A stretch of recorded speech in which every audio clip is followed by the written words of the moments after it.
नमस्कार दोस्तों, मैं नितिन एक बार फिर से हाजिर हूँ आपके अपने YouTube चैनल नितिन टिटोलिया क्लासेस पर। तो दोस्तों, हम पढ़ रहे थे नाउन के बारे में और नाउन में पजेसिव नाउन के बारे में। ठीक है, तो पजेसिव नाउन के बारे में मैंने आपको बता दिया था कि भी जो आप अपोस्ट्रोफी एस जो यूज़ करते हो वो किस में यूज़ कर रहे थे आप, पजेसिव नाउन। ठीक है दोस्तों, तो क्लास को स्टार्ट करने से पहले एक बार वीडियो को शेयर कर दो दोस्तों। फिर स्टार्ट करते हैं आज का टॉपिक पजेसिव नाउन। ठीक है दोस्तों, शाबाश।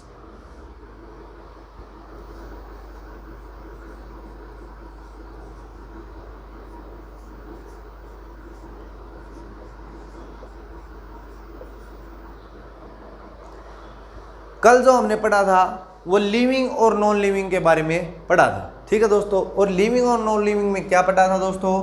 तो हमने लिविंग में जैसे मैंने आपको एग्जांपल दिया था राम पेन। ठीक है, क्या एग्जांपल दिया था दोस्तों? राम पेन। ठीक है, और नॉन लिविंग में जैसे हमने एग्जांपल लिया था टेबल्स लेग। ये बात आपको समझ में आ रही है दोस्तों या नहीं? ठीक है, तो आ रही है। तो मैंने बताया था कि भी जो लिविंग होते हैं वो उसमें अपोस्ट्रोफी ऐसा हो ऐसे ही यूज करते हैं। ठीक है, फिर मैंने इसके लिए बताया था कि भी अपोस्ट्रोफी एस जो होता है आपका वो तो चेंज हो जाता है ऑफ में, और जो वर्ड बाद में लिखा होता है नाउन जो बाद में होता है वो आ जाता है आपका पहले। तो पहले आ जाता है तो ये बन जाता है लेग ऑफ टेबल। क्या बन जाता है दोस्तों? Leg of table. ये टॉपिक पॉजेसिव नाउन के बारे में हमने कल पढ़ा था। ठीक है दोस्तों, तो आपको ये बात समझ में आ रही होगी। आगे चलते हैं दोस्तों।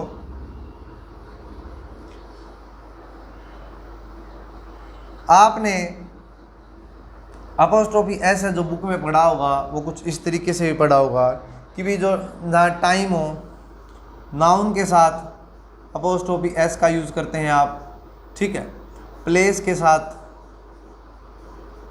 यूज़ करते हैं, टाइम के साथ यूज़ करते हैं, सेलेस्टियल बॉडी के साथ भी यूज़ करते हैं। सेलेस्टियल बॉडी, ठीक है। सेलेस्टियल बॉडी आपको पता होगा दोस्तों क्या होती है सेलेस्टियल बॉडी। ठीक है, तो चलते हैं कि भी इनके साथ वो अपोस्ट्रोफी एस का यूज़ करते हैं। ठीक है दोस्तों, फिर आज हम बात करते हैं कुछ उन नाउन्स के बारे में जिनको आपने पढ़ा है। ऐसी कुछ नाउन जिनको आप यूज़ करते हो या उनके साथ बिहेव करते हो, उनको ट्रीट करते हो लाइक अ ह्यूमन बीइंग। ठीक है दोस्तों, लिविंग थिंग की तरह आप जिनको ट्रीट करते हो उन नाउन के बारे में पढ़ेंगे। जैसे आप कई बार बाइक स्टार्ट नहीं होती है तो बाइक को बोलते हो स्टार्ट हो जा जल्दी से। क्या वो आपकी बात सुन रही होती है? ऐसा बोलते हो कि जल्दी से स्टार्ट हो जा, है सुन रही होती है क्या दोस्तों? या रेसिंग कर रहे होते हो, बाइक रेसिंग कर रहे होते हो या कार रेसिंग कर रहे होते हो, उसमें बोलते हैं जोर से चल और जल्दी चल। क्या वो आपकी बात को सुन रही है जो जोर जोर से चलेगी? बट ऐसा ना होने के बाद भी उसको ऐसे ट्रीट करते हैं जैसे कि वो एक लिविंग थिंग हो। कैसी चीज़ हो? लिविंग थिंग हो दोस्तों। और जिन नॉन लिविंग थिंग्स को हम लिविंग थिंग्स की तरह ट्रीट करते हैं उनको बोलते हैं दोस्तों पर्सोनिफिकेशन। ठीक है दोस्तों, पर्सोनिफिकेशन यूज़ करते हैं। ये बात आपको समझ में आ रही है या नहीं आ रही है? एक बार मेरे को बताओ दोस्तों। ठीक है, यदि आपको ये बात समझ में आ रही है तो आपको पता लग गया होगा कि पर्सोनिफिकेशन किसे बोलते हैं। अब मैं आपको ले चलता हूँ नाउन में सिंगुलर और प्लूरल में। ठीक है दोस्तों, नाउन में किसके ऊपर? सिंगुलर और प्लूरल। ठीक है दोस्तों, सिंगुलर के साथ भी आप अपोस्ट्रोफी एस का यूज़ करते हैं और प्लूरल के साथ भी आप अपोस्ट्रोफी एस का यूज़ करते हैं। ठीक है दोस्तों, तो आप सिंगुलर के साथ करते हैं। जैसे मैं आपको बोलूं मेंस वियर। ठीक है, एक बोलूं आपको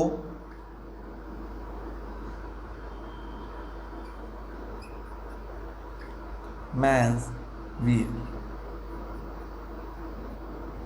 ये मैंने आपके लिए यूज़ किए, तो मेरे को बताओ क्या ये करेक्ट है या इनकरेक्ट है।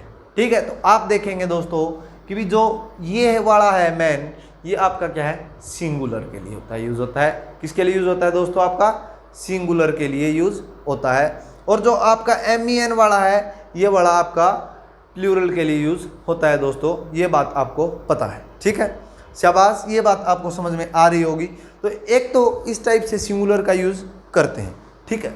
एक प्लूरल को दूसरे टाइप से भी यूज होता है दोस्तों, जैसे आप जब छोटे थे तो जाते थे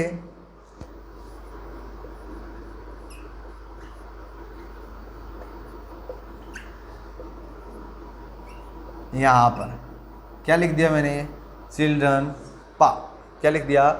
कुछ लोग इसको पार्क पढ़ते हैं, ये पार्क नहीं होता, ये पार्क होता है। आर इसका जो होता है वो साइलेंट होता है, ठीक है। तो ये बोलेंगे चिल्ड्रन पार्क। तो फिर चलते हैं आगे। जब आप छोटे थे तो जाते थे चिल्ड्रन पार्क में, और फिर हो गए थोड़े से बड़े और फिर जाने लगे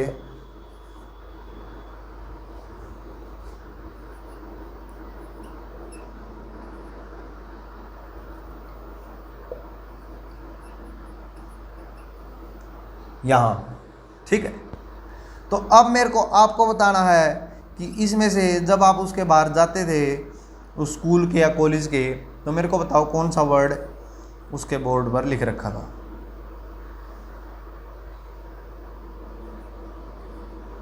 ठीक है, वैसे तो उसके पास जाना नहीं चाहिए था और गए हो, तो अब एक क्वेश्चन बन गया है उसके ऊपर, जहाँ आपने लगाई हैं बहुत सारी गेड़ियाँ, ठीक है। ये लगाई हैं गेड़ियाँ, तो जल्दी से बताओ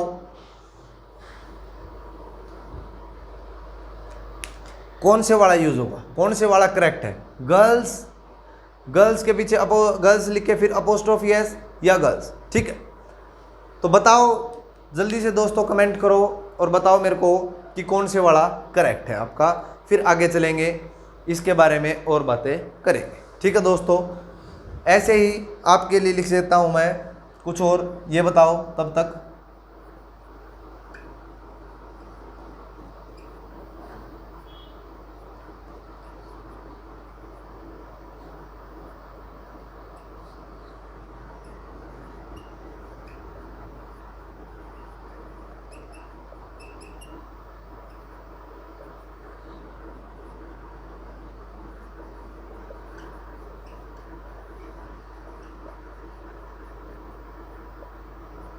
ठीक है, शाबाश। उम्मीद है आपने अब तक कमेंट कर दिया होगा और ये बता दिया होगा कि भी कौन से वाला करेक्ट है। मैं बताता हूँ, यदि आपको नहीं पता है तब भी प्लूरल यूज़ करते हैं। जब हम कोई नाउन प्लूरल यूज़ करते हैं दोस्तों, और प्लूरल तो यूज़ करते हैं, ऐसे तो हमने प्लूरल का भी किया था। प्लूरल यूज़ करें और उसके पीछे एस लगाओ, क्या लगाओ, एस लगाओ। तो मेरे को बताओ एस लगा होता है तो दोस्तों ये वाला यूज़ अपन करते हैं या नहीं करते हैं। शाबाश। तो इस वाले का यूज़ है दोस्तों हम नहीं करेंगे, क्योंकि ये वाला जो आपका यूज़ होता है ये होता है आपका सिंगुलर को बताने के लिए। किसको बताने के लिए, सिंगुलर को बताने के लिए। तो गवर्नमेंट जो स्कूल है वो एक गर्ल्स के लिए नहीं है, ठीक है। आगे चलते हैं, ये वाला अब माइंड में आती है, ये वाला तो इसको पढ़ो एक बार। गर्ल्स, किसकी आवाज़ आ रही है, सांप निकलाएंगे, ऐसे मत करो, ठीक है, ऐसे मत करो, सांप निकलाएंगे, ठीक है। तो इसमें एक साउंड आ रही है और उस साउंड को हम क्या बोलते हैं, ये वाली साउंड को। जब आप बच्चे थे आपने इस साउंड का बहुत यूज़ किया होगा, बहुत ही यूज़फुल साउंड थी ये। जब हम छोटे बच्चे थे ऐसे करते थे। तो इंग्लिश में ऐसा कुछ नहीं है, ठीक है। तो दोस्तों इसको बोलते हैं हीजिंग साउंड। कैसी साउंड, हीजिंग साउंड बोलते हैं। ये बात आपको समझ में आ रही होगी। अब ये जो मैंने गर्ल्स लिखा है आपके लिए, लास्ट वाला जो लिखा है वो लिखा है दोस्तों ये, ठीक है। ये वाला जो मैंने गर्ल्स लिखा है ये वाला यूज़ करेंगे। ये क्यों करेंगे, अपने को हीजिंग साउंड नहीं लेनी है। जब भी हीजिंग साउंड आ रही होगी, हीजिंग वाली, जो अपोस्ट्रोफी जो एस यूज़ करेंगे उसमें हम कभी भी दोस्तों डबल एस का यूज़ नहीं करेंगे। किसका यूज़ नहीं करेंगे, डबल एस का, हीजिंग साउंड का यूज़ नहीं करेंगे। शाबाश, ये बात आपको समझ में आ रही होगी, ठीक है। यदि ऐसा नहीं करेंगे तो करेंगे क्या, तो हम क्या करेंगे, यदि वो प्लूरल है और उसके पीछे एस ई एस लगा हुआ है तो अपोस्ट्रोफी ही लगा देंगे, एस आगे उसके नहीं यूज करेंगे, अदरवाइज वो क्या हो जाएगा, ईजिंग साउंड हो जाएगा। ठीक है, और फिर आप ऐसे कर देंगे तो फिर गलत काम कर देंगे यहीं बैठे बैठे, अच्छी बात नहीं है। ठीक है, ऐसे काम नहीं करने।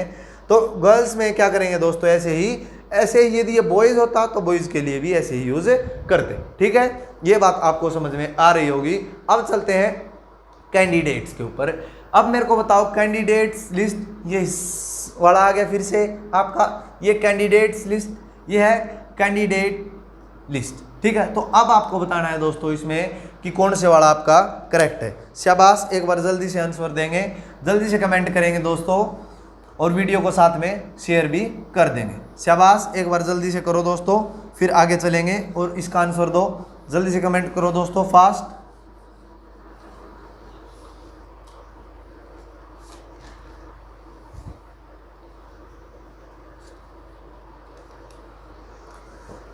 तो आपने दोस्तों एक पढ़ा हुआ ये वाला बता दिया क्या, या कोई है ऐसा जिन्होंने नहीं बताया है? अभी मैंने आपको बताया है कि भी कैंडिडेट्स लिस्ट ये नहीं होगा। क्यों नहीं होगा, ये बात आपको समझ में आ रही होगी। इसका कारण क्या है दोस्तों, कि ये ना होने का कारण क्या है अपना, ये आपको पता होगा। ठीक है दोस्तों, कि ये ना होने का क्या कारण है, क्या रीज़न है। तो रीज़न इसका क्या है दोस्तों, इसका जो रीज़न है वो रीज़न है कि भाई इसमें क्या यूज़ हो रहा है, आपका कैंडिडेट्स लिस्ट में डबल एस यूज़ हो रहा है। तो डबल एस है वो हम यूज़ नहीं करेंगे दोस्तों, तो यूज़ करेंगे क्या, अब आती है बात ये। तो नेक्स्ट लिख रखा है कैंडिडेट्स लिस्ट, क्या लिख रखा है, कैंडिडेट लिस्ट। तो ये वाला होएगा क्या, बताओ मेरे को एक बार दोस्तों, ये वाला होगा क्या? शाबाश, जल्दी से कमेंट करेंगे, मैं इंक डाल लेता हूँ।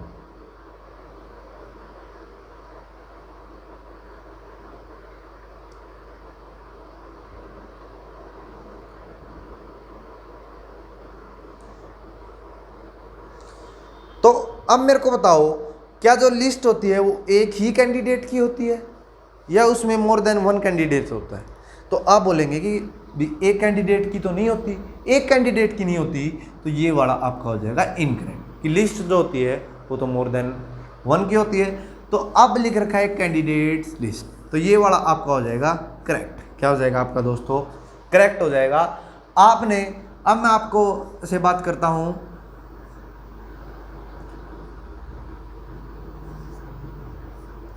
आपने ये दोनों वर्ड पढ़े होंगे, पढ़े हैं क्या या नहीं पढ़े हैं दोस्तों, एक बार बताओगे मेरे को, इनके बारे में पढ़ा है या नहीं पढ़ा है? तो आप बोलेंगे बिल्कुल पढ़ा है। तो ये जो होता है आपका वो क्या होता है, कॉन्ट्रैक्ट फॉर्म होता है। ठीक है, ये कॉन्ट्रैक्ट फॉर्म होता है। तो इसमें जो ये यूज करते हैं आप, मेरे को बताओ एक बार, शाबाश, क्या अपोस्ट्रोफी एस होता है? क्या अपोस्ट्रोफी एस होता है क्या दोस्तों? नहीं, आप बोलेंगे नहीं, ये ऐसा नहीं होता। क्यों नहीं होता, ये भी आपको पता होगा, क्योंकि ये तो कॉन्ट्रैक्ट फॉर्म में है। इसका मीनिंग होता है इट, इज, हैज, वाज।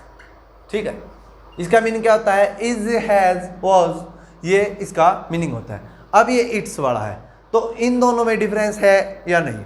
तो अब आती है बात ये कि यदि इसको आप अपोस्ट्रोफी एस नहीं बोलते तो बोलते क्या है, माइंड में क्वेश्चन आता है ये।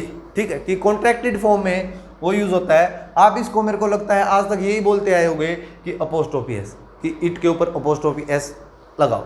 ठीक है, तो ऐसा नहीं होता। इसको जो यूज करते हैं दोस्तों, वो यूज करते हैं रेज्ड कोमा। क्या यूज करते हैं, रेज्ड कोमा, ये वर्ड है वो हम इसके लिए यूज करते हैं। शाबाश, ये बात आपको समझ में आ रही होगी।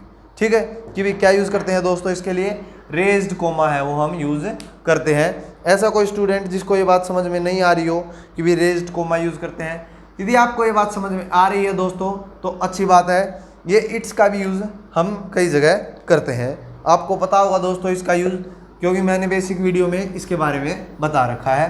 शाबाश। अब मैं आपके लिए कुछ क्वेश्चन लिख देता हूं दोस्तों, और जिसमें आपको क्या करना है, उन क्वेश्चन में ये बताना है कि भाई अपोस्ट्रोफी एस है वो हम कहाँ यूज करेंगे।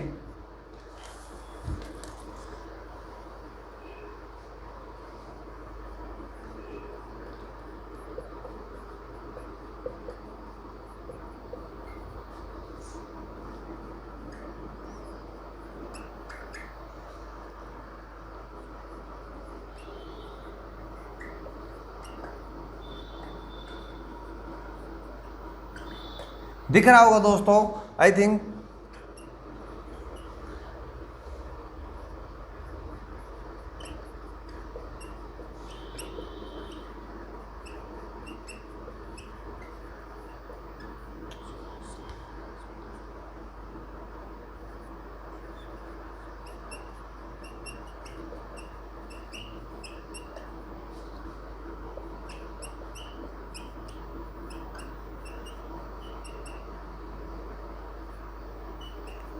ठीक है दोस्तों, ये 2 क्वेश्चन लिख दिए हैं, थर्ड लिख देता हूं।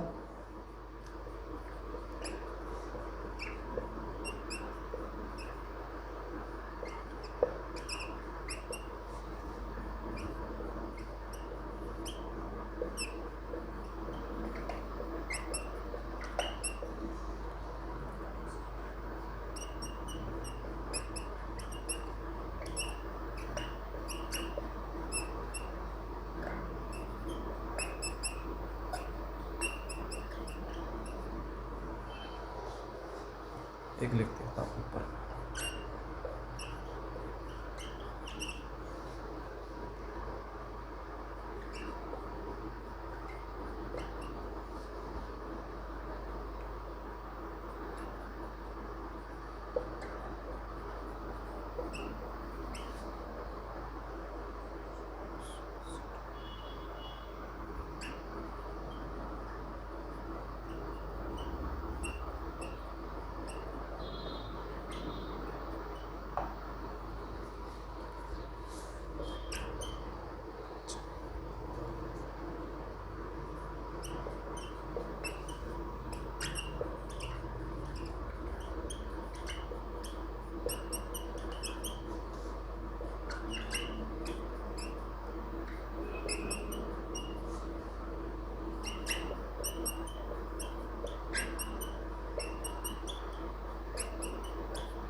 ठीक है दोस्तों, तो ये मैंने आपके लिए 5 क्वेश्चन है वो लिखे हैं। अब आपको इनमें क्या करना है, आपको बताना है दोस्तों इनमें कि भी अपोस्ट्रोफी एस है वो कहाँ यूज होगा। ठीक है, मेरे को उम्मीद है आपको इनके आंसर आते होंगे, शाबाश। तो बताओ मेरे को, यहाँ यूज करूँ, यहाँ यूज करूँ, यहाँ यूज करूँ, कहाँ यूज करूँ, तो आपको बताना है। ठीक है, तो जल्दी से स्टार्ट करेंगे दोस्तों, और जल्दी से कमेंट करके फास्ट मेरे को आप बताएंगे कि भी अपोस्ट्रोफी एस का है वो किस किस में कहाँ यूज होगा। ठीक है, शाबाश, एक बार जल्दी से कमेंट करेंगे दोस्तों फास्ट।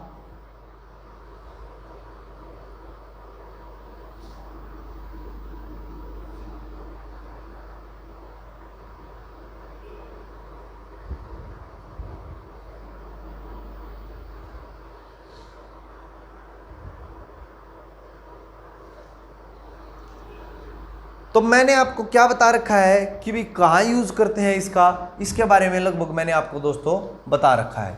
ठीक है, कि भी नाउन दोनों तरफ क्या होना चाहिए, उसके नाउन आएगा। ठीक है, या आगे उसके नाउन आ रहा होगा। ठीक है,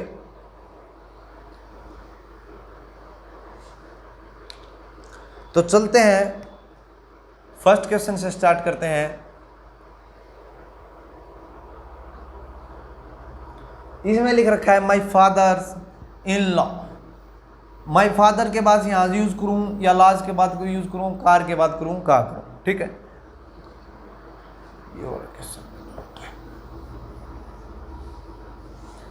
तो दोस्तों इसमें हम यूज करेंगे माई फादर्स इन लॉ।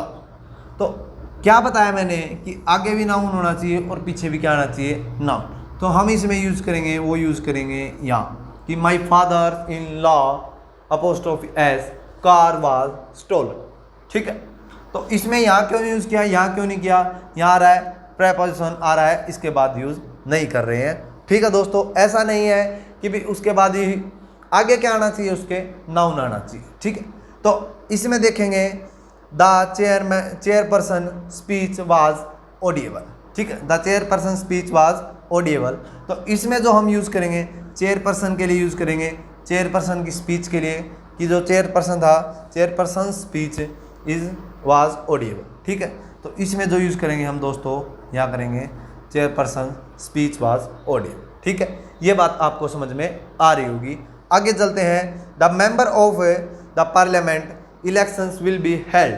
ठीक है, तो इसमें कहाँ यूज़ करेंगे, member of the parliament. Of तो यहाँ तो यूज़ हो रहा है, यहाँ तो होएगा ही नहीं, तो यहाँ नहीं होएगा, तो ये यूज़ होगा दोस्तों यहाँ। ठीक है, कि the member of parliament apostrophe s election will be held. Next है the commander in chief were executed. ठीक है, इसमें जो यूज़ करेंगे द कमांडर इन चीफ में, तो इसमें यूज़ करेंगे यहाँ। ठीक है, ये क्वेश्चंस आपके लिए थे कि आपको ये क्वेश्चंस कुछ है समझ में आएंगे। ठीक है दोस्तों, उम्मीद है आपको ये क्वेश्चन समझ में आए होंगे। अब आती है बात दो अपोस्ट्रोफी एस किसकी। अब तक तो आपने यूज़ किया कि जहाँ एक ही अपोस्ट्रोफी एस यूज़ हो रखा हो। अब बात करेंगे कुछ ऐसे सेंटेंसेस जिसमें दो अपोस्ट्रोफी ऐसे यूज़ हुए हों दोस्तों। ठीक है, लिख देता हूँ मैं आपके लिए, जैसे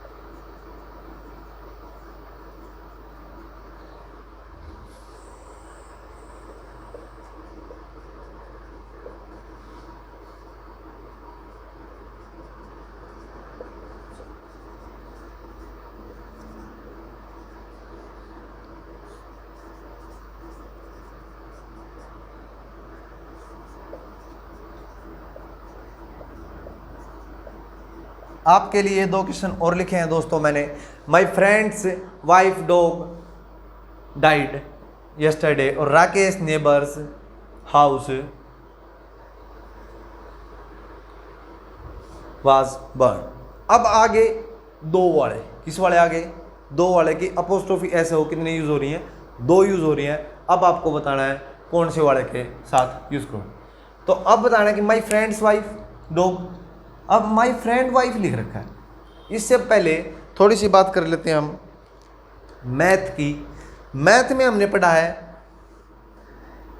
a = b, पढ़िए ये बात, a = b और b = c लिख रखा है। इसका मीनिंग क्या है, a b का भाई है और b c का भाई है।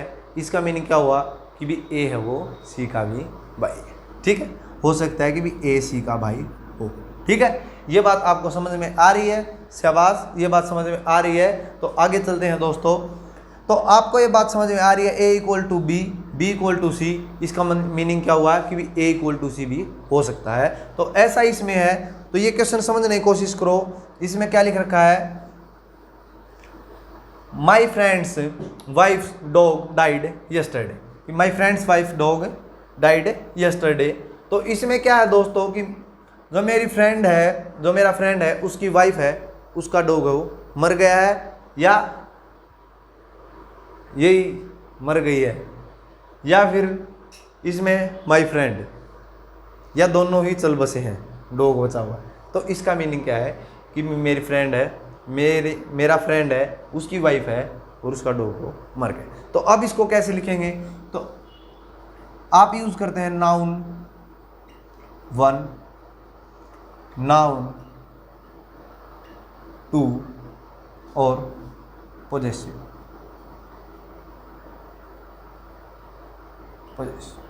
ठीक, तो अब इसमें क्या करेंगे, ये पोजेसिव के बाद नाउन है, अपोस्ट्रोफी एस के बाद ये नाउन है, तो इसके बाद ये नाउन है, तो इसको हम लिख लेंगे पहले।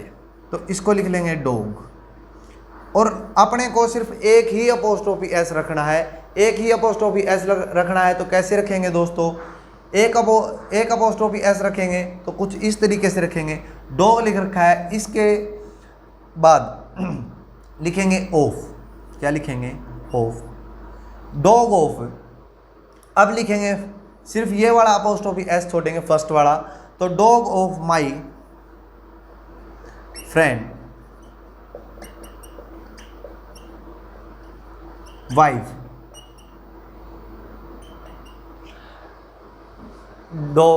Dog of my friend wife died yesterday. ऐसे कुछ यूज है इस सेंटेंस को करेंगे, ठीक है। तो दो जो अपोस्ट्रोफी एस वाले होते हैं फ्रेंड्स, उसमें आपको क्या करते हैं, एग्जामिनर जो होता है वो कंफ्यूज करने की कोशिश करता है कुछ इस तरीके से कि दो वो दे देता है आपको अपोस्ट्रोफी एस। अब आपने क्या होता है कि भी एक अपोस्ट्रोफी एस वाला तो पढ़ा होता है और दो वाला नहीं पढ़ा होता। जिसको दो वाला नहीं पढ़ रखा तो उसमें वो कंफ्यूज होता है, और कंफ्यूज ना हो इसके लिए मैंने आपको इस तरीके से बताया है दोस्तों। तो इस तरीके से आपको ये समझ में आया है। तो आप नेक्स्ट है जो मेरा ये क्वेश्चन, इसके बारे में एक बार पढ़ें और इसके बारे में बताएं। तो ये मैंने लिख रखा है, Rakesh neighbours house was burned. क्या लिख रखा है? Rakesh neighbours house was burned. तो अब मेरे को आप एक बार बताएंगे कि भी इस वाला, ये वाला जो क्वेश्चन है वो कैसे होगा। शाबाश, एक बार इसके बारे में बताएंगे। तो आप क्या बोलेंगे, पहले जो सेकंड अपोस्ट्रोफी एस के बाद जो नाम लिख रखा है वो लिखेंगे। तो क्या लिख रखा है? हाउस। क्या लिख रखा है? हाउस लिख दिया। फिर बोला आपने कि भी एक अपोस्ट्रोफी एस तो हटाना है, एक हटाना है तो पीछे वाला सेकंड वाले को रिमूव करेंगे। सेकंड वाले को रिमूव करेंगे तो क्या लिख देंगे?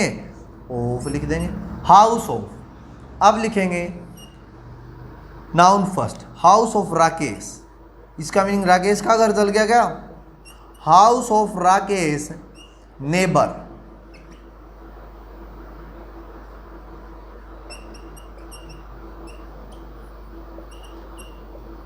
House of Rakesh neighbour was burned. क्या लिख देंगे? House of Rakesh neighbour was burned. तो इसका मीनिंग क्या होगा कि जो राकेश के घर के पास था ना, जो वो वाला घर है वो जल गया है, ठीक है दोस्तों। तो आपको मैंने ये अपोस्ट्रोफी एस पोजेसिव नाउन के बारे में आपको बताया है कि दो अपोस्ट्रोफी एस का कैसे यूज करते हैं, सिंगल के बारे में, ठीक है।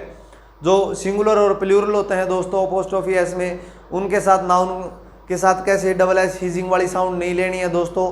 तो ये बातें आपको समझ में आई होंगी, ठीक है। तो इस तरीके से मैंने आपको दोस्तों ये पोजेसिव नाउन पढ़ाए हैं, ठीक है। और बातें हम अपने नेक्स्ट एपिसोड में करेंगे दोस्तों।